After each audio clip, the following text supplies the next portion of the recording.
Welcome to Vagishwari online classes.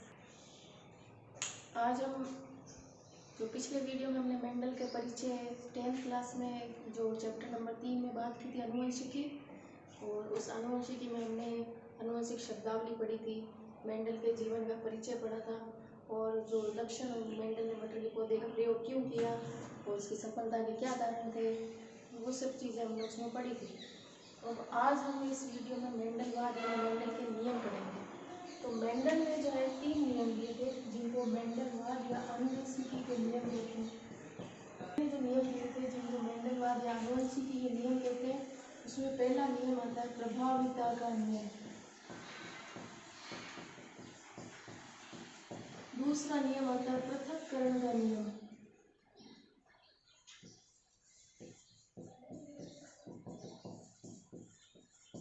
और तीसरा नियम आता है स्वतंत्र अपव्यय का नियम।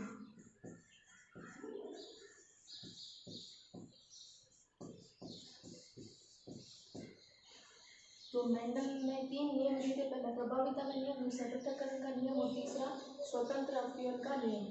तो पहले हम बात करते हैं प्रभाविता के नियम की।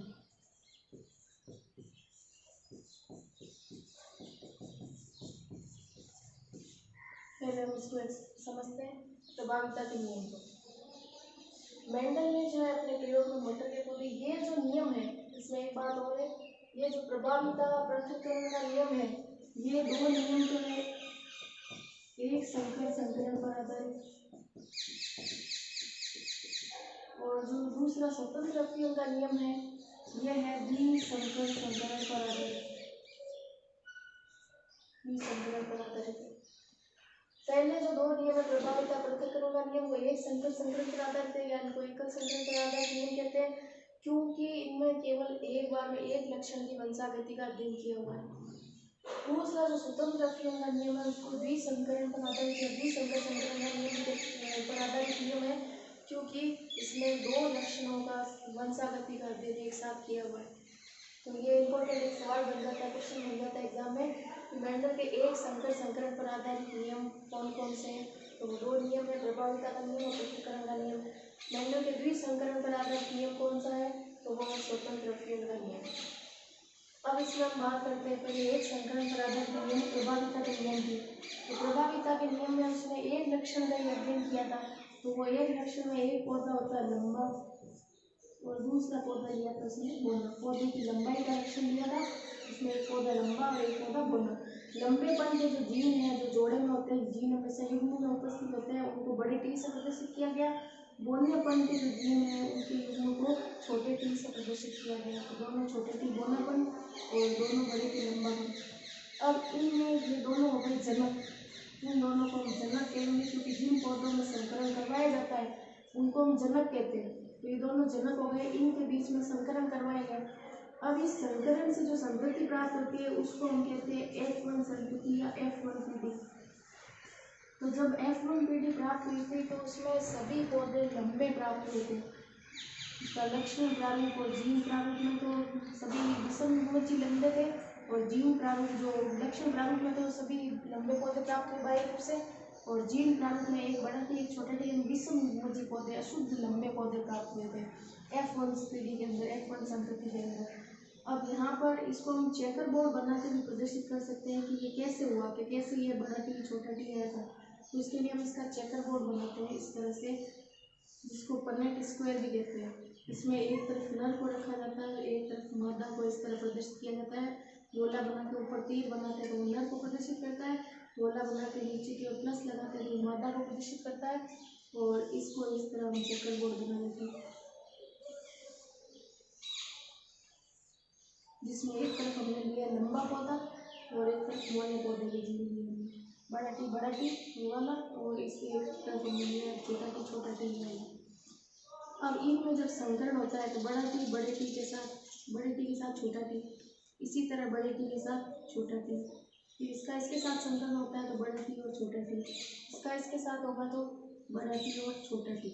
तो इस तरह देखो सारे जो 4 पौधे प्राप्त हो रहे हैं वो चारों के चारों पौधे जो है अशुद्ध लंबे हैं। यानी जीन प्रारूप में तो अशुद्ध लंबे दिख रहे हैं और बाह्य लक्षण प्रारूप में सभी के सभी लंबे प्रकट होंगे। तो यहाँ पर एक चीज़ देखी गई कि हमने लंबा और बोना दोनों ही पौधे लिए थे, लेकिन लक्षण जब प्रकट हुआ, जो पौधे उत्पन्न हुए वो लक्षण में सारे पौधे लंबे उत्पन्न हुए। इसका मतलब हुआ कि F1 पीढ़ी में केवल लंबाई का लक्षण प्रकट हुआ, लंबेपन का लक्षण प्रकट हुआ, इसलिए लंबापन प्रभावी लक्षण है। तो यहाँ पर प्रभाविता का नियम बनता है कि दो समयुग्मजीय पौधे, ये समयुग्मजीय के भी दोनों जीन समान है, ये भी समयुग्मजीय, इसके दोनों जीन समान है। समयुग्मजीय पौधों में जब संकरण करवाते हैं तो F1 पीढ़ी में जो लक्षण प्रकट होता है वो लक्षण प्रभावी लक्षण कहलाता है, और यह गुण, इस लक्षण के प्रकट होने का, प्रभावी लक्षण प्रकट होने का गुण, ये प्रभाविता कहलाता है। इसलिए ये बढ़ गया नियम प्रभाविता का नियम, जिसे प्रभाविता का नियम कहते हैं।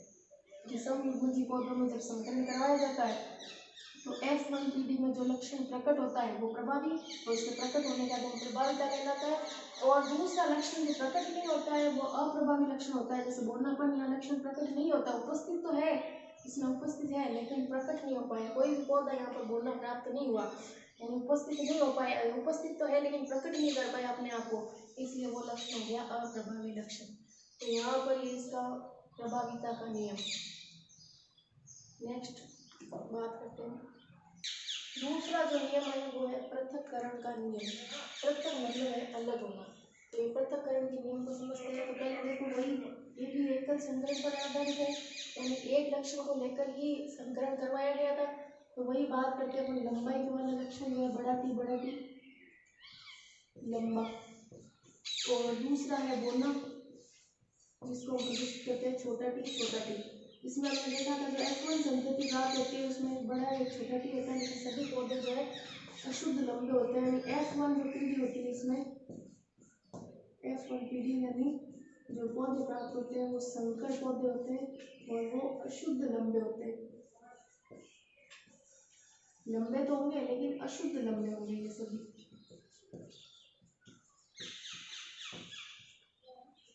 अशुद्ध लंबे है। तो ये F1 पीढ़ी थी, यहाँ पे हमने प्रभाविता के नियम को समझा था। अब बाद में जो F1 पीढ़ी प्राप्त होती है उसमें करवाया गया स्वपरागण। मेंडल ने आगे प्रयोग किया था, उसमें जांच की थी कि इसमें जो अप्रभावी लक्षण है वो प्रकट नहीं हुआ, वो इसमें उपस्थित है या नहीं है। इसके लिए उसने क्या किया, इसमें स्वपरागण कराया। यानी जैसे F1 पीढ़ी है उसमें ये बड़ा टी बड़ा छोटा टी है, इस पौधे के जो पुष्प के परागकण उसी की वर्तिका के ऊपर गिराए गए थे, उसी को भी स्वपरागण कहते हैं। स्वपरागण करवाया गया। जब स्वपरागण करवाया गया तो जो F2 पीढ़ी प्राप्त हुई थी, F2 संतति पीढ़ी जो प्राप्त हुई थी उसमें देखा गया कि एक पौधा तो शुद्ध रूप से लंबा प्राप्त हुआ था, दो पौधे जो है वो अशुद्ध रूप से लंबे प्राप्त हुए थे, और एक पौधा जो है वो बोना प्राप्त हुआ था। इसको हम चेकर बोर्ड द्वारा समझ सकते हैं कि कैसे हुआ। तो देखो, विषम युग्मजीय पौधा है, F1 संतति में पौधे अशुद्ध लंबे हैं, विषम युग्मजीय ये पौधे। अब इस विषम युग्मजीय का में स्वपरागण करवाया गया। स्वपरागण का मतलब हो गया उसी पुष्प के परागकण उसी पुष्प की किसी पुष्प के परागकण उसी पुष्प की वर्तिका के ऊपर गिराए जाते हैं, इसे हम कहते हैं स्वपरागण। तो स्वपरागण करवाया गया। तो अब देखो, इसको हम पन्नेट स्क्वायर द्वारा समझ लेते हैं, चेकर बोर्ड के द्वारा समझ लेते हैं कि ये कैसे प्राप्त हुई, यानी F2 पीढ़ी कैसे प्राप्त हुई, कैसे एक शुद्ध लंबा, ये जो एक पौधा है वो शुद्ध लंबा कैसे प्राप्त हुआ, दो अशुद्ध लंबे कैसे प्राप्त हुए, और एक शुद्ध बोना। तो चेकर बोर्ड बनाया हमने, इसमें देखो, इसका इसके साथ जब संकरण होगा तो बनेगा बड़ा टी, इसका इसके साथ होगा तो बड़ा टी, छोटा टी, और जब इसका इसके साथ संकरण होगा तो वापस वही बड़ा टी, छोटा टी। बड़े टी को आगे लिखा जाएगा तो बड़ा टी, छोटा टी, क्योंकि नाम में भी हम कैपिटल अक्षर आगे लिखते हैं। तो वैसे इसमें भी प्रभावी लक्षण है, उसको आगे लिखा जाएगा, ये प्रभावी लक्षण है इसलिए प्रभावी को आगे लिखा गया है, बड़ा टी, छोटा टी। तो इसका इसके साथ होगा तो छोटा टी, छोटा टी। तो इसमें देखो, एक हमें शुद्ध लंबा प्राप्त हो रहा है, दो अशुद्ध लंबे प्राप्त हो रहे हैं, और एक शुद्ध बोना प्राप्त हो रहा है। तो अब इसमें देखा जाए तो इसमें दो तरह के अनुपात बनते हैं, एक तो लक्षण प्रारूप और एक बनता है जीन प्रारूप। जीन लक्षण प्रारूप को कहा जाता है फिनोटाइप, और जीन प्रारूप को कहा जाता है जीनोटाइप। क्वेश्चन आपको जीनोटाइप फिनोटाइप के नाम से पूछा जा सकता है। यहाँ एक क्वेश्चन बनता है कि जो F2PD है उसमें लक्षण प्रारूप या फिनोटाइप का अनुपात क्या है और जीन प्रारूप यानी जीनोटाइप का अनुपात क्या है। तो यहाँ पर देखो हम लक्षण प्रारूप का मतलब हो गया बाह्य लक्षण जो प्रकट होते हैं। तो जब ये पौधे जब उगते हैं तो ये 3 पौधे तो लंबे उगते हैं और एक पौधा बौना होता है, इसलिए इसका अनुपात बन जाता है 3:1, यानी 3 पौधे तो होंगे लंबे और एक पौधा होगा बौना। तो इसलिए फिनोटाइप लक्षण प्रारूप का अनुपात होता है 3:1। और जीन प्रारूप का जो अनुपात होता है वो आता है 1:2:1, यानी इसकी जो जीन संरचना देखें तो देखो इसमें एक जो पौधा है उसमें दोनों ही टी बड़े हैं, यानी ये समयुग्मजी लंबा है, तो इसलिए हम उसको ऐसे लिखते हैं बड़ा टी समयुग्मजी लंबा है। दो जो है वो विषम युग्मजी लंबे हैं, यानी बड़ा टी और छोटा टी, और एक जो है समयुग्मजी बौना है, तो छोटा टी। तो इस तरह से जीन प्रारूप का अनुपात बन गया 1:2:1। तो ये था पृथक्करण का नियम। अब नियम क्या बनेगा, यहाँ बात क्या होगी नियम की, पृथक होना मतलब अलग होना। तो यहाँ पर ये जो विषम युग्मजी है, इस विषम युग्मजी पौधे में जब युग्मक बनेंगे, अर्धसूत्र विभाजन होकर युग्मक बनते हैं, तो युग्मक बनते समय गुणसूत्रों की जीन की संख्या गुणसूत्रों की संख्या आधी हो जाती है। तो ये दोनों ही जो जोड़े में जीन उपस्थित है वो आधे हो जाएंगे, 2 के 1-1 हो जाएंगे, वो अलग अलग युग्मकों में चले जाएंगे। तो जोड़े में उपस्थित दोनों ही जीन अलग होकर के अलग अलग युग्मकों में चले जाते हैं, अलग हो जाते हैं, अलग अलग युग्मकों में जाते हैं, इसलिए इसका नाम पड़ा पृथक्करण का नियम। और इसी नियम का दूसरा नाम भी है विसंयोजन का नियम, इसे हम विसंयोजन का नियम भी कहते हैं। विसंयोजन का मतलब ये होता है अलग होना, और पृथक्करण का मतलब ये अलग होना। तो जोड़े में उपस्थित दोनों जीन अलग अलग होकर अलग अलग युग्मकों में चले जाते हैं, इसलिए अलग अलग हो गए, इसलिए पृथक्करण का नियम और विसंयोजन का नियम। और इसे युग्मकों की शुद्धता का नियम भी कहते हैं। इसका तीसरा नाम होगा इस युग्मकों की, इस नियम का युग्मकों की शुद्धता का नियम, क्योंकि एक युग्मक में एक ही जीन उपस्थित होता है तो अशुद्धि तो होगी नहीं, इसलिए युग्मक शुद्ध हो जाते हैं। और दोनों जीन जो अलग अलग होते हैं अलग अलग युग्मकों में जाते हैं, विषम युग्म जी की बात ही नहीं होती यहाँ पर, इसलिए इसे युग्मकों की शुद्धता का नियम कहते हैं, युग्मक शुद्ध होता है। तो ये था दूसरा नियम। तीसरा नियम आता है स्वतंत्र अपसरण का नियम, और ये नियम द्विसंकरण पर आधारित है, यानी इसमें 2 लक्षणों को लेकर संकरण करवाया गया। और जो 2 लक्षण लिए थे उसमें दिया था बीज का आकार और बीज का रंग। 2 लक्षण आ गए यहाँ पर। एक तो लक्षण दिया गया था बीज का आकार और एक लक्षण दिया गया था बीज का रंग। तो बीज का आकार में देखा जाए तो बीज गोलाकार होते हैं तब तो उसको बड़े आकार से प्रदर्शित किया जाता है, और झुर्रीदार होते हैं, जैसे हमने सारणी में 7 लक्षणों की सारणी पिछले वीडियो में आपको बताया था, उसमें प्रभावी और अप्रभावी लक्षण बताए थे। तो उसमें बीज का आकार 2 प्रकार के बताए थे, एक तो होता है गोलाकार और एक होता है झुर्रीदार, जो सिकुड़ा हुआ है उसमें झुर्रियाँ पड़ी हुई रहती है तो झुर्रीदार होता है। तो ये हो गया गोलाकार को प्रदर्शित करते हैं बड़े आकार से, तो बड़ा आकार का मतलब हो गया गोलाकार बीज का आकार। और दूसरा जो बीज का आकार है झुर्रीदार, रिंकल्स जिसको कहते हैं, तो झुर्रीदार को स्मॉल आर से प्रदर्शित किया जाता है। और अगला जो है वो बीज का रंग। बीज के रंग में भी सारणी में तो आपको 2 रंग बताए थे, एक तो होता है पीला जिसको बड़े वाई से प्रदर्शित किया जाता है, तो वो पीला रंग है, और एक रंग होता है हरा जिसको छोटे वाई से प्रदर्शित किया जाता है, इस तरह से। तो यहाँ पर 2 लक्षण एक साथ लिए गए, उन 2 लक्षणों में संकरण कराया गया, इसलिए द्विसंकरण पर आधारित नियम हो गया स्वतंत्र अपसरण का नियम। अब इस नियम को समझते हैं पहले इसको प्रयोग को। 2 लक्षण दिए थे, जैसे एक बीज का रंग प्रभावी लक्षण है गोलाकार और पीला, तो हम ले सकते हैं पीला और गोल, और एक लिया था तो ये तो हो गया बीज पीला और गोलाकार। और दूसरा बीज जो अप्रभावी लक्षण है उसमें झुर्रीदार और हरा।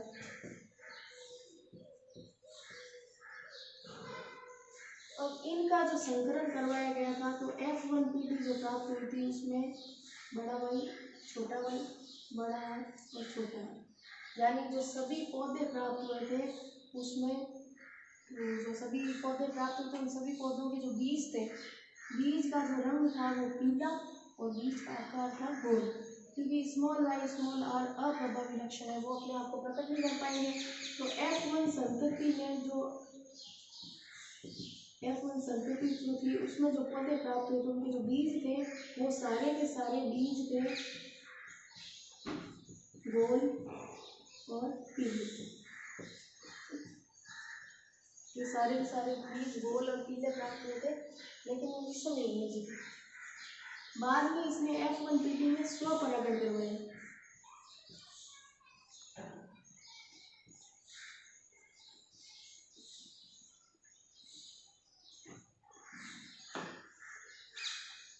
अब इसमें स्वपरागण से जो संतति पीढ़ी प्राप्त हुई थी उसमें जो है अलग अलग लक्षण धारित का अनुपात 9 अनुपात 3 अनुपात 3 अनुपात 1 और 3 का अनुपात 12 23 12 12 1 से हम इसको कर सकते हैं, लेकिन वो हम एक्सप्लेन उसको पहले हम समझते हैं वो कैसे हुआ।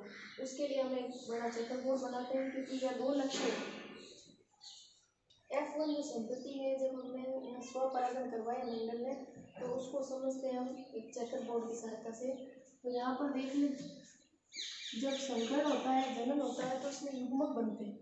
तो यहाँ पर जो युग्मक बनेंगे तो 4 प्रकार के युग्मक बनते हैं इसमें वही हमने एक को पहले नर से प्रदर्शित करते हैं और एक को मादा से। 4 प्रकार के युग्मक बन रहे हैं, उसमें एक बड़ा वाई बड़ा आर, एक बड़ा वाई एक छोटा आर, एक छोटा वाई बड़ा आर और एक छोटा वाई छोटा आर। इस तरह 4 प्रकार के युग्मक बनेंगे। इसी तरह जो क्रम हम इधर ले रहे हैं वही क्रम इसके ले लेते हैं, क्योंकि इस युग्मक के समान बनेंगे दोनों की स्वपरागण हो रहा है। यहाँ बड़ा भाई छोटा भाई बड़ा और छोटा भाई छोटा। अब इसका जब इसके साथ संकरण होगा तो बड़ा भाई बड़ा। इसका जब इसके साथ होगा तो बड़ा भाई छोटा। इसका इसके साथ होगा तो बड़ा भाई छोटा भाई बड़ा। और जब इसका इसके साथ होगा तो बड़ा भाई बड़ा छोटा। इसी तरह अब इसका इसके साथ होगा संकरण, तो देखो दोनों भाई बड़े हैं, एक आर बड़ा एक आर छोटा। इसी तरह इसका इसके साथ होगा तो बड़ा भाई छोटा छोटा। इसका इसके साथ होगा तो बड़ा भाई बड़ा आर छोटा। नेक्स्ट बड़ा भाई छोटा छोटा। अब इसका इसके साथ संकरण होगा तो बड़ा भाई बड़ा आर। इसका इसके साथ होगा तो बड़ा भाई बड़ा आर छोटा।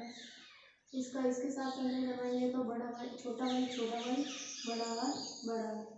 और इसका जब इसके साथ संकलन होगा तो छोटा भाई बड़ा आर छोटा। अब इसका इसके साथ संकलन होगा तो बड़ा भाई बड़ा आर छोटा भाई बड़ा आर छोटा। इसका इसके साथ होगा तो बड़ा भाई छोटा आर छोटा। और इसका इसके साथ होगा तो छोटा भाई बड़ा आर छोटा। और जब इसका इसके साथ होगा तो छोटा भाई छोटा आर छोटा।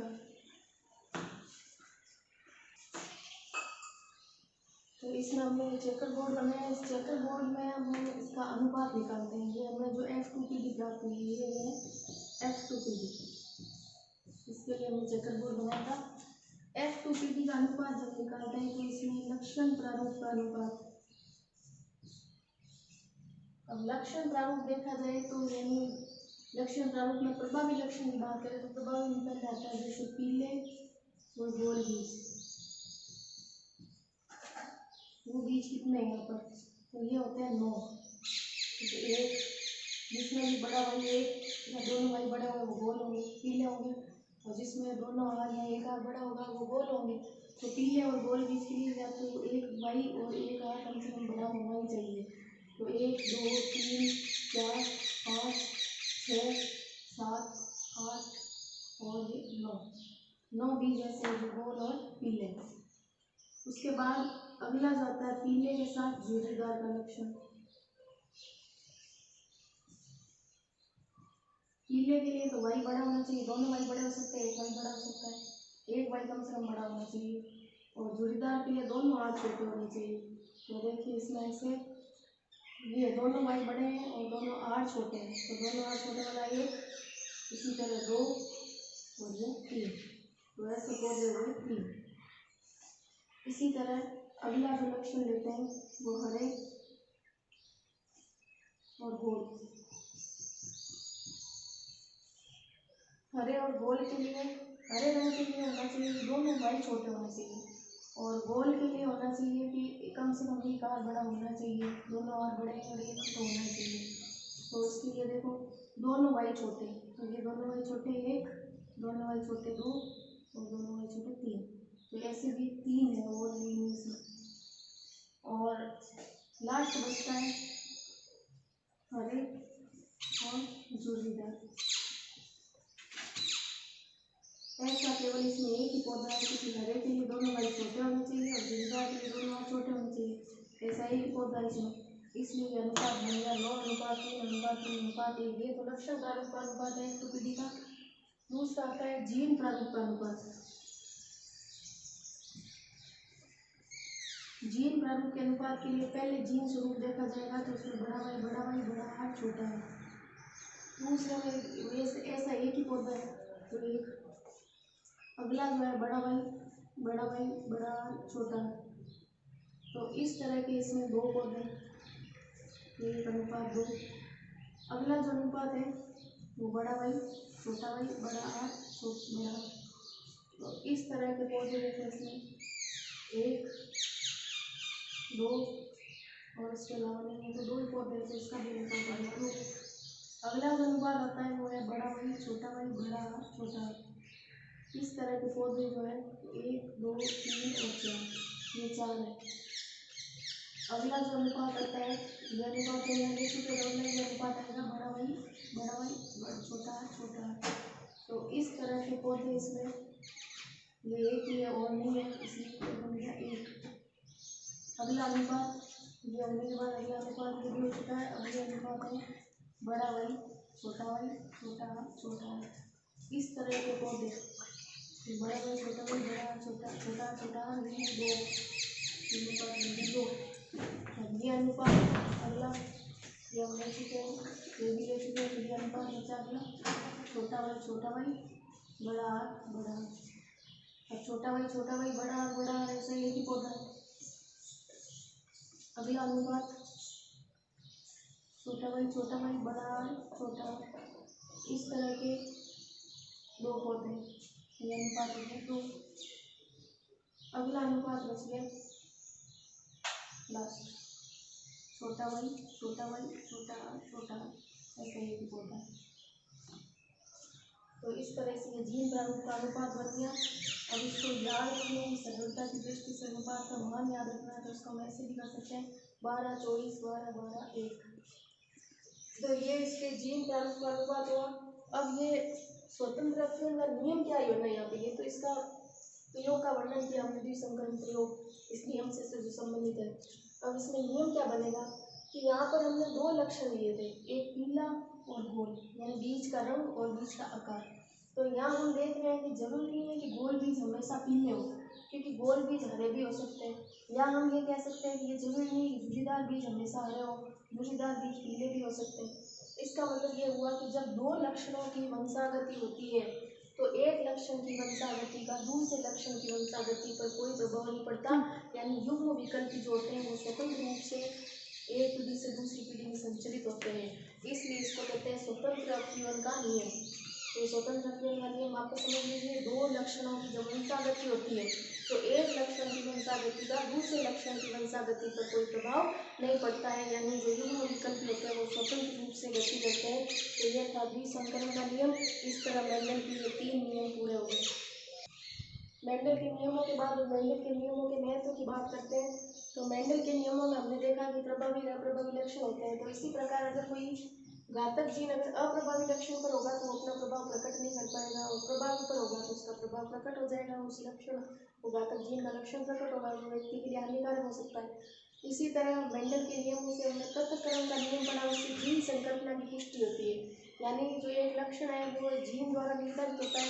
जीन हमेशा जोड़े में होते हैं और युग्मक बनते समय वो पृथक हो जाते हैं। तो जीन संकल्पना की पुष्टि भी हम मेंडल के नियमों के द्वारा कर सकते हैं। और मानव में जो सुधार होता है, मानव जाति में जो अनुवांशिक लक्षण है या अनुवांशिक रोग है उनमें जो सुधार किया जाता है, तो जीव विज्ञान की वो शाखा सूजननी थी, उसका अध्ययन भी हम मेंडल के नियमों की सहायता से कर सकते हैं।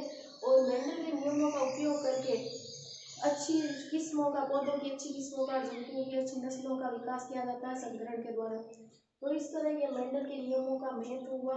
ये हमारे जीव विज्ञान के अंदर मेंडल के नियमों कहाँ कहाँ कैसे काम आ रहे हैं वो हमने समझा। अब इसके बाद इस चैप्टर का लास्ट टॉपिक बचता है, वो है संकर पूर्वज संकरण।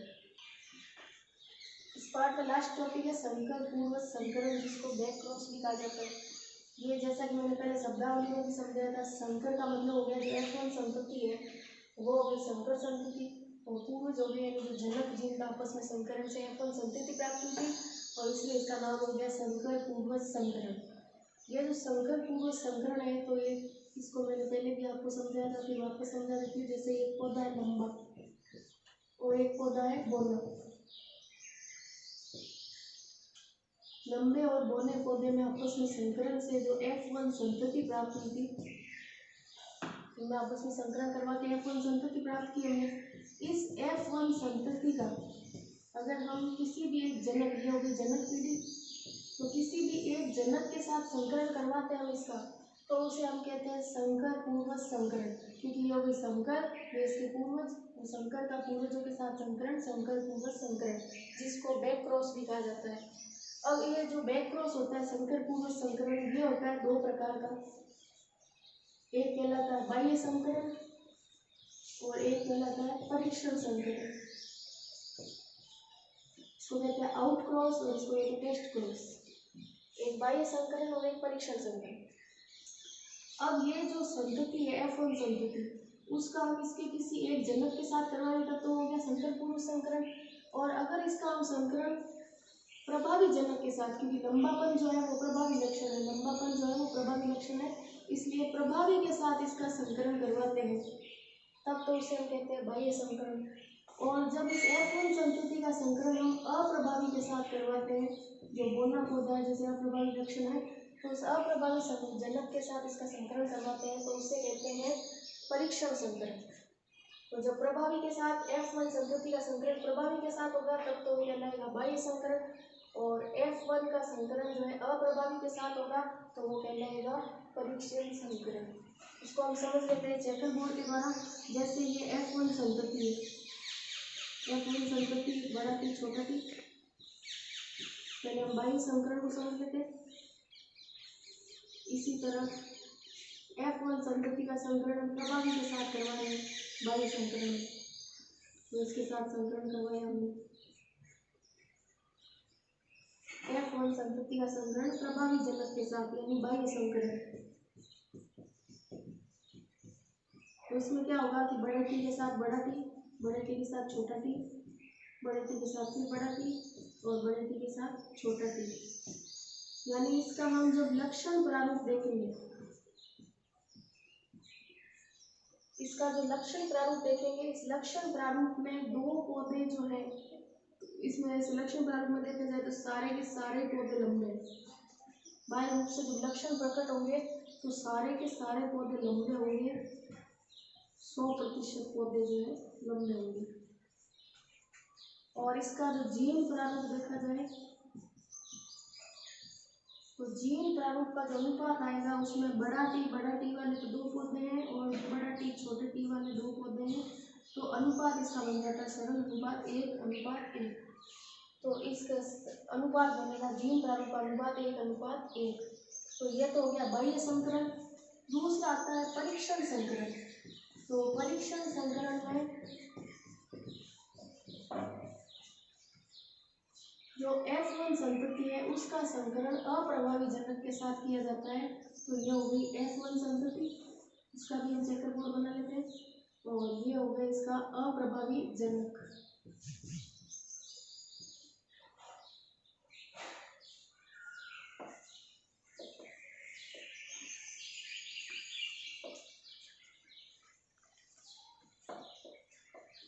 ये अप्रभावी जनक के साथ इसका संकरण कराया गया, तो बड़े टी के साथ छोटा टी, छोटे टी के साथ छोटा टी, फिर बड़े टी के साथ छोटा टी और छोटे टी के साथ छोटा टी। तो ये इसमें जब लक्षण प्रारूप देखा गया,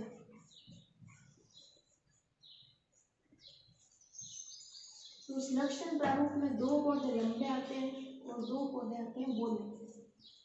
तो लंबे जो अशुद्ध लंबे में जो अशुद्ध लंबे हैं, यहाँ लंबे पौधे जो है वो हो गए 2, और जो बोले पौधे हैं वो भी हो गए 2।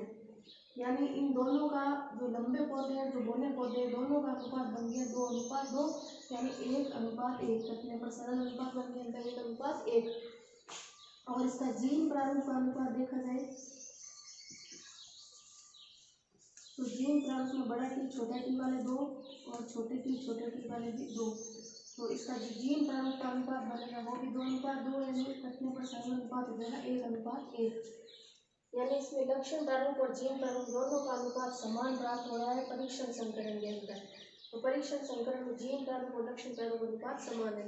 तो जब F1 संतति का संकरण अपने अप्रभावी जनक के साथ किया जाता है तो उसे कहते हैं प्रभावी संकरण, और जब प्रभावी जनक के साथ किया जाता है तो उसे कहते हैं बाह्य संकरण। ये दोनों ही संकर पूर्व संकरण के भाग हैं।